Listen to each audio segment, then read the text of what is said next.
오늘 말씀의 제목은 다시 시작하라라는 말씀의 제목으로 여러분과 함께 은혜를 나누려고 합니다. 오늘 말씀은 예수님이 고난받으시고 십자가에 못 박혀 죽으실 때의 사건을 기록하고 있습니다. 십자가형은 살인자와 같은 큰 죄인을 고통스럽게 죽이기 위해 시행된 제도입니다. 그런데 왜 죄 없으신 예수님이 죄인을 매달아 죽이는 십자가에 벌거벗은 채로 죽으셔야 했을까요? 왜냐하면 예수님께서 십자가에 못 박혀 죽지 않으시면 우리의 죄가 용서받을 수 없기 때문입니다. 그래서 하나님께서는 우리의 죄를 용서하시기 위해 예수님을 이 땅에 보내셨고 예수님을 십자가에 못 박혀 죽게 하셨습니다. 예수님께서 십자가에 죽으실 때 왼편과 오른편에는 강도가 있었다고 성경은 이야기합니다. 그런데 놀라운 사실은 성경에 그 강도가 한편에 있던 강도가 구원을 얻었다고 말씀하고 있어요. 어떤 사람들은 구원받은 강도가 착한 강도라고 이야기해요. 그런데 여러분, 이것은 말이 되지 않는 것입니다. 왜냐하면 강도는 남의 돈을 빼앗고 거짓말하는 양아치 정도가 아니라 다른 사람들을 죽이고 다른 사람에게 극악무도한 죄를 진 사람이 강도이기 때문입니다. 여러분, 따뜻한 아이스크림이 말이 되나요? 아이스크림 먹었을 때, 아이스크림 왜 먹나요? 그 시원함, 먹었을 때 상큼함, 알죠? 더블 비앙코 먹었을 때 밑에 있는 그 사과 먹었을 때 그 상큼함 때문에 먹는 거예요. 그런데 따뜻한 아이스크림은 말이 되지 않는 거예요. 여러분, 젓갈 요플레가 말이 되나요? 요플레 왜 먹어요? 전도사님은 딸기 요플레, 복숭아 요플레 다 좋아하는데 왜 요플레가 좋냐면 전도사님 상큼한 게 너무나 좋아요. 그래서 전도사님 아이스크림을 먹을 때도 레인보우 샤베트나 또 요거트 같은 것들을 먹습니다. 왜냐면 그 상큼함이 너무나 좋은 거예요. 그런데 갈치 요플레라고 생각해 보세요. 여러분, 비린내 나는 요플레 상상이 가십니까? 딱 너무 싫어.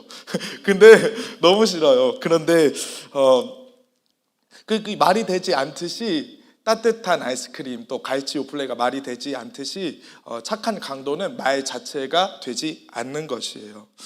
그런데 놀라운 사실은 그 강도가 구원을 받았다고 이야기해요. 그런데 더 놀라운 사실이 뭔지 알아요? 구원받은 강도 역시 처음에는 예수님을 욕했다고 성경은 기록하고 있어요. 마태복음 27장 44절입니다. 다 같이 읽겠습니다. 함께 십자가에 못 박힌 강도들도 이와 같이 욕하더라. 마가복음 15장 32절.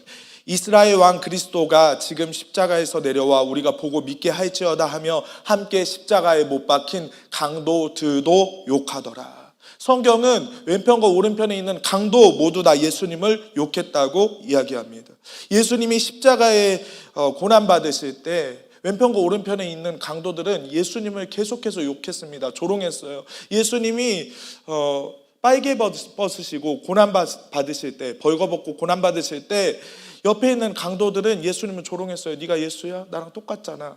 네가 무슨 하나님의 아들이야? 네가 나와 다르다면 한번 내려와 봐라 하면서 예수님을 조롱했다라는 것이에요. 그렇다면 왜 왼편과 오른편에 있는 강도 둘 다 예수님을 욕했을까요? 그것은 예수님이 십자가에 죽으실 때 수많은 여인들이 예수님을 따라와 슬피 울었기 때문이라고 성경은 기록해요. 누가복음 23장 26절부터 28절입니다. 전도사님이 한 절, 여러분이 한 절, 마지막 절은 다 같이 읽겠습니다. 그들이 예수를 끌고 갈 때에 시몬이라는 구레네 사람이 시골에서 오는 것을 붙들고 그에게 십자가를 지어 예수를 따르게 하더라.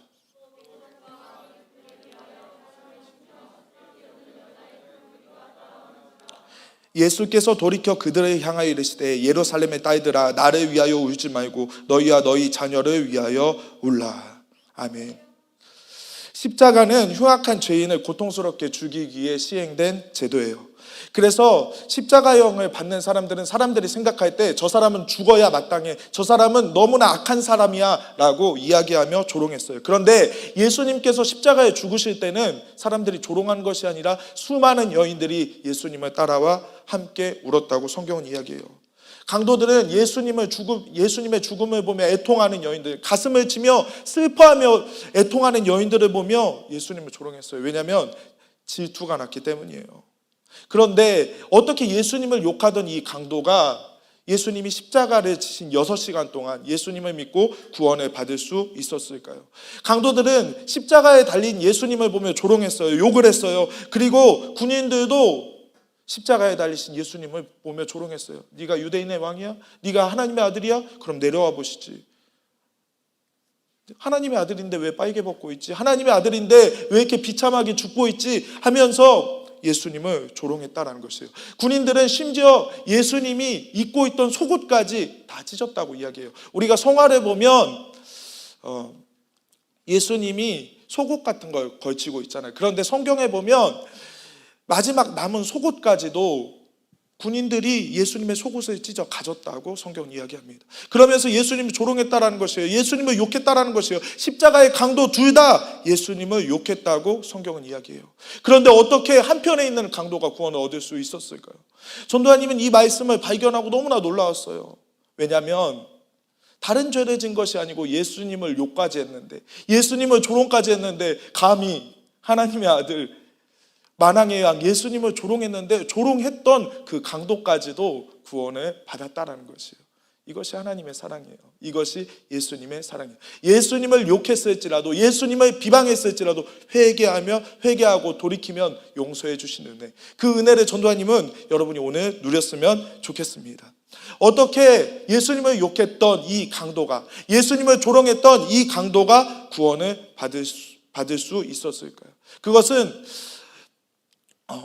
예수님의 모습을 보면서 이 강도가 예수님이 하나님의 아들이심을 깨달았고 회개했기 때문입니다. 그렇다면 어떻게 예수님이 하나님의 아들이심을 알 수 있었을까요? 예수님께서는 자신을 조롱하고 희롱하는 강도와 군인들, 또 종교 지도자들을 위해서 예수님은 용서의 기도를 하셨어요. 누가복음 23장 32절부터 34절이에요. 전도사님이 한 절, 여러분이 한 절 읽겠습니다. 33절부터 35절입니다.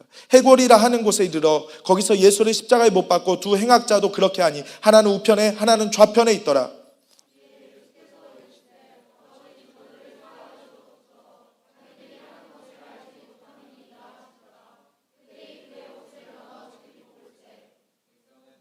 백성은 서서 구경하는데 관리들은 비웃어 이르되 저가 남을 구원하였으니 만일 하나님이 택하신 자 그리스도이면 자신도 구원할지어다 하니, 예수님께서는 자신을 욕하고 자신을 비방했던 관리들과 또 군인들을 위해 예수님이 용서의 기도를 하셨어요. 그들은 예수님을 바라보면서 조롱했어요. 네가 그리스도야? 하나님의 아들이야? 그럼 너 자신을 구원해봐라 하면서 예수님을 조롱했다는 것이에요. 그런데 예수님 뭐라고 하냐면, 아버지 저들의 죄를 용서해 주세요. 저들이 하는 것을 알지 못하고 있어요. 하나님 저들의 비방을 용서해 주세요 라고 예수님께서 기도하셨다는 것이에요.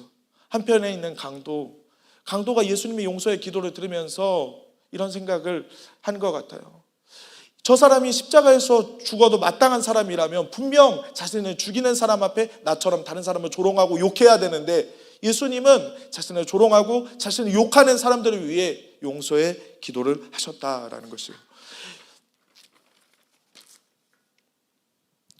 십자가에서 예수님을 조롱하던 강도는 예수님을 보며 따뜻함을 느꼈어요. 누구에게도 볼 수 없는 따뜻함. 자신은 남들을 속이기만 했고 남들의 비방만 받았고 내 입에는 거칠은 욕과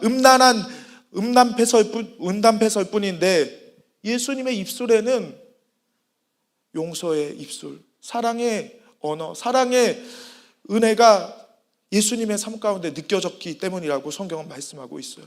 그런데 놀라운 것은 무엇이냐면, 용서의 기도를 하고 예수님 십자가 위에 써있는 죄패를 보니 뭐라고 쓰여져 있냐면 유대인의 왕 예수라고 쓰여져 있었다고 성경은 이야기해요.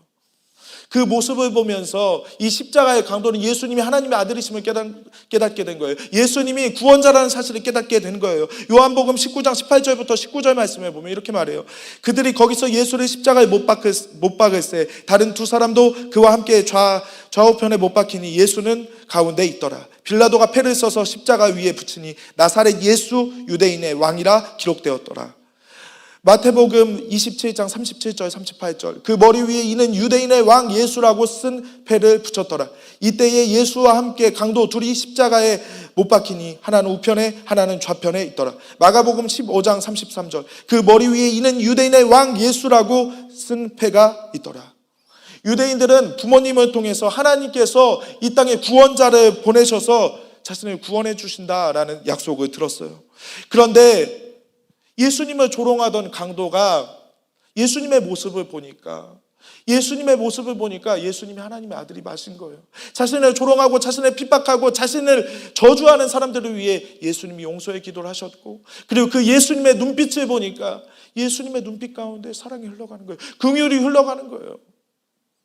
그래서 예수님이 하나님의 아들이심을 깨달았다고 성경은 이야기해요. 그런데 그 위에 보니까 뭐라고 쓰여져 있냐면 유대인의 왕 예수라고 쓰여져 있었다는 것이에요. 이것을 본 강도가 무엇을 깨달았을까요? 나는 지금 예수님을 욕했어. 나는 예수님을 비방했어. 그런데 예수님이 하나님의 아들이심 맞구나. 예수님이 구원자라는 사실이 맞구나 라는 것을 깨달았다는 것이에요. 예수님을 욕하던 강도가 어떻게 구원을 받을 수 있었을까요?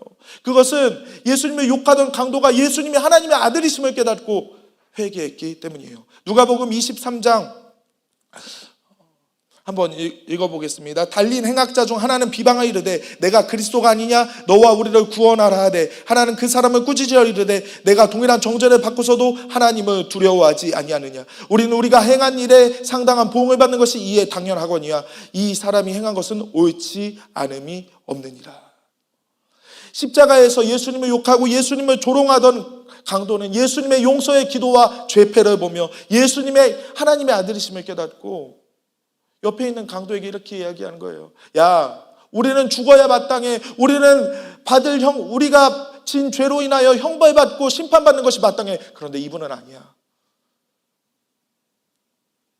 이분은 죄가 없으신 분이야. 그러면서 그 틈을 놓치지 않고 옆에 있던 십자가의 강도가 예수님을 쳐다보는 거예요. 예수님이 긍휼의 눈빛으로 그 강도를 쳐다보고 있었겠죠. 예수님을 조롱하던 강도를. 그런데 그 강도와 예수님의 눈이 마주쳤을 때 그 강도가 이렇게 이야기해요. 예수님, 예수님, 당신의 나라에 임하실 때에 나를 기억해 주세요. Please remember me. 나를 기억해 달라는 것이죠. 예수님을 지금까지 조롱했어요. 예수님을 지금까지 욕했어요. 예수님을 비방했어요. 그런데 예수님의 따뜻한 눈빛. 아마 만약에 강도가 예언이었으면 예수님이 인류 중대사를 위해 죽고 있는데 예언이가 이제 예찬이한테 이야기하는 거예요. 예찬아, 우린 죽어야 마땅해. 그런데 저기 달린 예수님은 우리와 같은 분이 아니야 하면서 예언이가 고개를 들어 저를 봤겠죠. 근데 저랑 예언이가 눈빛이 마주친 거예요. 예언이 그 틈을 놓치지 않고 Please remember me. 나를 기억해 달라는 것이죠. 그런데 주님 뭐라고 했을까요? 야, 네가 나와 함께 낙원에 있을 것이라고 말씀하셨어요. 누가복음 24장 42절부터 43절. 이르되 예수여 당신의 나라에 임하실 때에 나를 기억하소서 하니 예수께서 이르시되 내가 진실로 진실로 내게 이르노니 오늘 내가 나와 함께 낙원에 있으리라. 예수님을 욕하던 강도는 주님의 나라에 임하실 때에 나를 기억해 달라고 고백했어요. 그런데 그 고백을 들으시고 예수님께서 그 강도에게 무엇이라고 말씀하셨어요? 네가 나와 함께 낙원에 있으리라. 이 강도는 예수님을 욕하고 예수님을 비방했지만 자기가 죄인이고 예수님이 이 땅에 오신 구원자라는 사실, 이 땅에 오신 하나님의 아들이라는 사실을 깨닫고 회개했다는 것이에요. 우리가 어떤 죄가 있을지라도, 어떤 허물이 있을지라도, 심지어 예수님을 욕하고 비방했을지라도 예수님께 돌아가면 구원을 얻는다고 성경은 이야기해요. 그래서 성경은 이렇게 말해요. 성령을 회방하면 사하심을 얻되 인자를 거역해도 회개하면 용서를 얻는다. 성령님을 회방하면 사하심을 받는다는 것이에요. 그런데 예수님을 비방하고 욕해도 구원을 얻는다는 것이에요. 왜 그런 줄 아세요? 예수님은 우리를 심판하려 하심이 아니고 우리를 구원하려 오셨기 때문이에요. 전도님이 가장 좋아하는 구절. 하나님이 세상을 이처럼 사랑하사 독생자를 주셨으니 이는 저를 믿는 자마다 멸망치 않고 영생을 얻게 하려 하십니다. 하나님이 아들을 보내신 것은 우리를 심판하려 하심이 아니요 구원하려 하셨다. 예수님이 이 땅에 오신 것은 우리를 심판하려 오신 것이 아니에요. 예수님이 이 땅에 오신 것은 우리를 지옥 보내려고 오신 것이 아니에요. 예수님이 이 땅에 오신 것은 지옥 갈 수밖에 없는 우리를 위해, 우리를 구원해 주시기 위해 이 땅 가운데 오신 거예요. 그런데 어떤 사람이 지옥 가느냐, 어떤 사람이 심판받느냐? 예수님의 사랑을 끝끝내 거부하는 사람. 예수님이 문을 두드리고 마음 문을 열어라. 내가 너의 마음속에 들어갈게. 내가 너의 상한 마음을 치유해 줄게. 내가 너의 주인이 되어 줄게. 외치는데도 불구하고 그 사랑을 끝까지 거부하는 사람, 그 사람이 지옥에 간다라는 것이에요. 여러분 중에 나는 이런 죄가 있고 나는 이런 연약함이 있고 나는 이런 과거가 있어서 예수님께 나아가지 못해 라고 말하는 친구가 있나요? 주님께 나아가세요. 주님께 마음문을 여세요. 왜냐하면 주님은 여러분을 용서하시길 원하시고 주님은 여러분을 회복시키길 원하시기 때문이라고 성경은 말씀하고 있어요. 베드로도 예수님을 부인했지만 주님은 부인한 베드로를 찾아가셔서 베드로에게 사명을 주시는 모습을 볼 수 있어요. 베드로는 예수님을 보고 주는 그리스도시요 살아계신 하나님의 아들이라고 고백해요. 그런데 예수님이 그 이야기를 듣고 야 베드로야, 이것을 알게 하니는 혈육이 아니요 사람이 아니고 하나님의 성령이시다라고 말했죠. 그런데 예수님이 이 고백이 있은 후에 계속해서 말씀하시는 것이 있어요. 나는 십자가에 죽을 것이다. 나는 십자가에 죽고 3일 만에 부활할 것이다. 나는 고난받고 너희를 위해 십자가에 달릴 것이다 라고 계속 말해요. 그런데 베드로가 그 이야기를 듣고 뭐라고 하냐면 주님, 내가 주님을 죽기까지 따르겠다라고 이야기해요.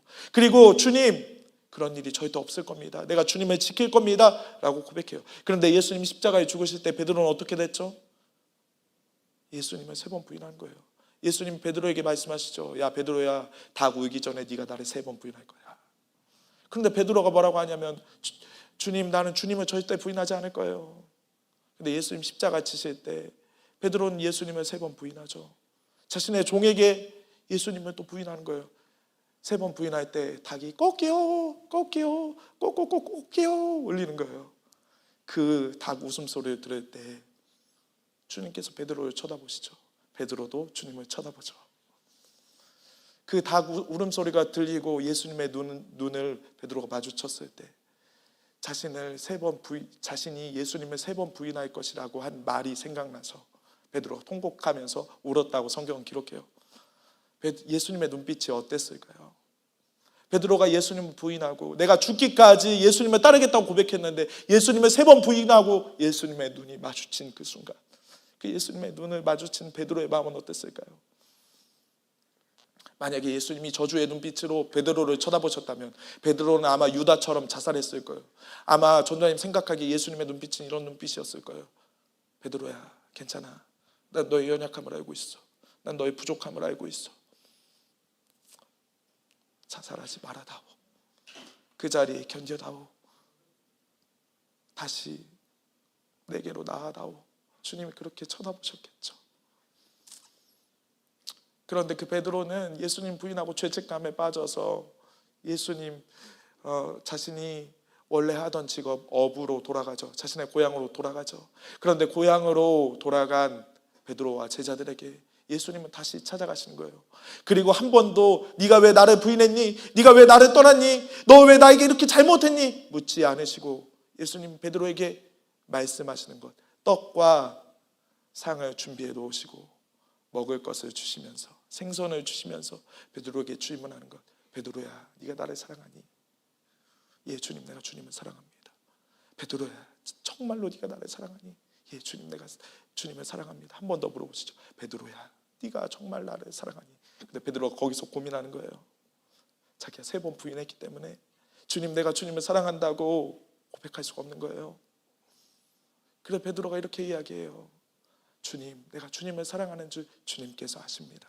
주님 뭐라고 말씀하셨죠? 내 양을 먹이고 내 양을 치라는 거예요. 사명을 다시 주시는 거예요. 쓰러져 있고 넘어져 있고 낙담해 있고 죄악 가운데 빠져 있는 베드로, 상처 가운데 낭망해 있는 베드로 가운데 주님 다시 사명을 주시는 거예요. 베드로는 성경에 보면 예수님을 만났어요. 그런데 베드로가 다시 부활하신 예수님을 만났음에도 불구하고 다시 고기 잡으러 가는 거예요. 왜냐하면 죄책감이 그만큼 컸다라는 거예요. 상처가 너무나 컸다라는 거예요. 예수님을 부인하고 본인도 상처가 너무나 컸다라는 것이에요. 나는 예수님 죽기까지 따른다고 고백했는데 내가 사랑하는 주님을 그렇게 부인했다는 것에 대해서 낭망이, 죄책감이 베드로를 덮었고 그 덮어있는 베드로 가운데 우리 주님은 다시 찾아가시는 것이에요.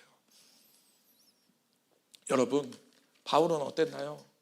바울은 예수님을 믿는 사람들을 다 잡아 죽이는 사람이었어요.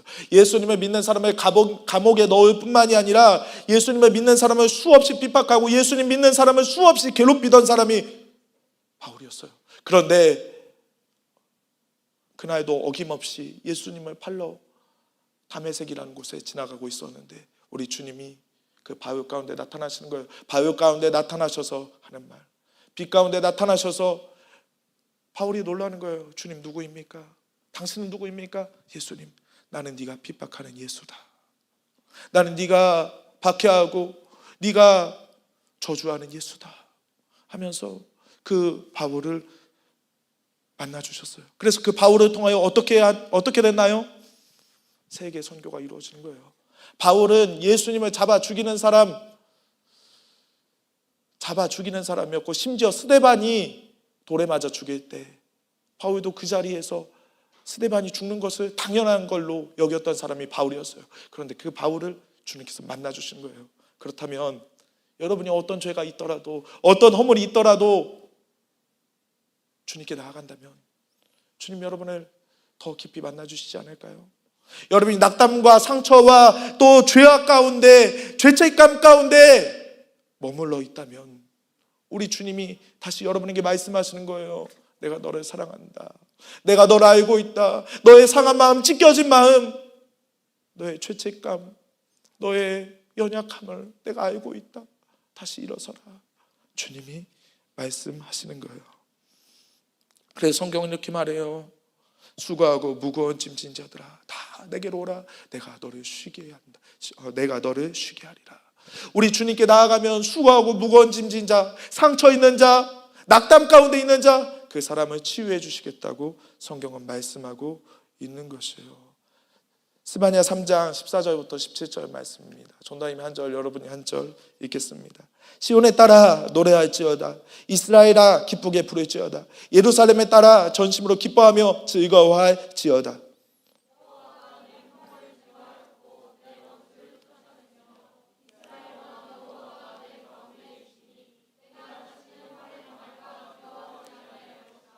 그날에 사람이 예루살렘에 이르기를 두려워하지 말라. 시온아 내 손을 늘어뜨리지 말라.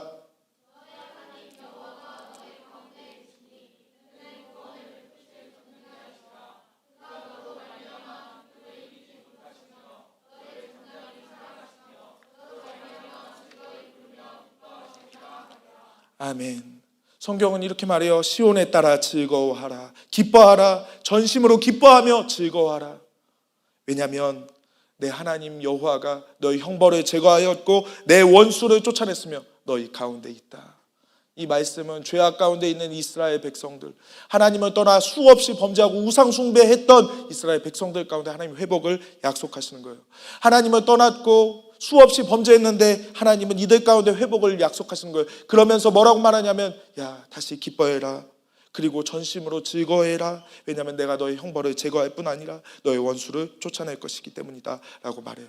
17절 말씀 한번 다 같이 읽어보겠습니다. 17절 다 같이 읽어보겠습니다. 시작. 너희 하나님 여호와가 너희 가운데 계시니 그는 구원을 베푸실 전능자시라. 그가 너로 말미암아 기쁨을 이기지 못하시며 너를 잠잠히 사랑하시며 너로 말미암아 즐거이 부르며 기뻐하시리라. 아멘. 하나님께서 우리 가운데 계시는데 그는 구원을 베푸시 전능자래요. 이 세상을 창조하신 하나님이 성경은 뭐라고 말하냐면 우리를 보면서 기쁨을 이기지 못하신다라고 성경은 말해요. 여러분 하나님 사랑하시나요? 예수님 사랑하시나요? 그런데 그거 아세요? 예수님보다 여러분이 예수님을 사랑하고 하나님을 사랑하는 것보다 하나님이 예수님이 여러분을 더 사랑하시는 것 아세요? 어떻게 사랑하시냐면 너를 보며 기쁨을 이기지 못하며 너를 잠잠히 사랑하신다. 너를 보며 기쁨을 이기지 못하며 너를 잠잠히 사랑하신다. 전도님 때때로 낙심 가운데 있을 때 이 구절을 생각해요. 하나님이 나를 보시면서 나를 보면서 기쁨을 이기지 못하는구나. 내가 나를 볼 때는 부족하고 내가 나를 볼 때는 때론 용서할 수 없고 내가 나를 볼 때는 좌절되는 것 너무나 많은데 주님이 나를 보면서 기쁨을 이기지 못하는구나. 때론 죄를 짓고 때론 실수할 때도 있어요. 그럼 제가 용서를 구하죠. 근데 그때 다시 고백해요. 내가 이 잘못은 내가 회개해야 되는 죄지만 주님 내가 이 죄는 회개합니다. 그러나 주님이 여전히 나를 사랑하고 계심을 믿습니다. 그 사랑으로 인하여 다시 한번 주님께 나아갑니다 라고 고백해요. 전도님 이 구절을 생각할 때마다 너무나 좋아요. 그는 구원을 베푸실 전능자, 그가 너로 말미암아 기쁨을 이기지 못하시며 너를 잠잠히 사랑하신다. 여러분 잠잠히 사랑하는 게 뭔 줄 알아요? 전도님 조카를 볼 때 너무나 사랑스러워요. 조카를 보면 너무나 귀여워가지고 막 어떻게 막 만지고 싶고 막 장난치고 싶고 한데 너무 귀여우니까 그 아이만 봐도 보고만 있어도 흐뭇한 거예요. 그리고 너무나 좋은 거예요. 여러분 부모님이 여러분을 볼 때 여러분을 볼 때 여러분이 너무 귀여워서 여러분 존재 자체만으로 흡족하듯이 하나님이 여러분을 볼 때 여러분 존재 자체로 인하여서 여러분이 어떤 것을 해서가 아니라 여러분 존재 자체로 하나님이 여러분을 흡족해 하신다라는 사실이에요. 여러분을 보면서 기쁨을 이기지 못하신다라는 사실이에요. 그런데 여러분 그 기쁨을 누리고 있냐고요? 하나님은 여러분을 보면서 기쁨을 이기지 못하셔서 여러분을 잠잠히 사랑하시고 너무나 사랑스러워서 어쩔 줄 몰라 하시는데 여러분 그 사랑 누리고 있냐고요? 전도사님은 여러분이 그 사랑을 받아들이셨으면 좋겠어요.